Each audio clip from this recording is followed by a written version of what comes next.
Hi, I'm Swapna. I'm a natural fertility coach. So ఈరోజు మీకు నా ఓన్ ఫర్టిలిటీ జర్నీ గురించి చెప్తానండి.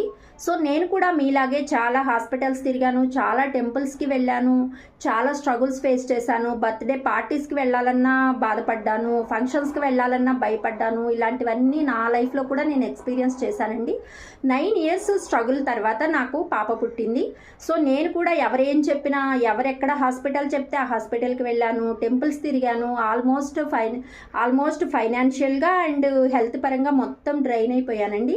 సో ఫైనల్గా నాకు ఈ మెడిసిన్స్ అన్నీ వాడడం వల్ల AMH లెవెల్స్ అనేవి 0.04కి వచ్చేసింది. సో నన్ను కూడా IVFకి వెళ్ళమన్నారు. ఒక సైకిల్లో అవుతుందని కూడా చెప్పలేదు, 2-3 సైకిల్స్కి వెళ్ళాల్సి వస్తుంది అని కూడా చెప్పారు.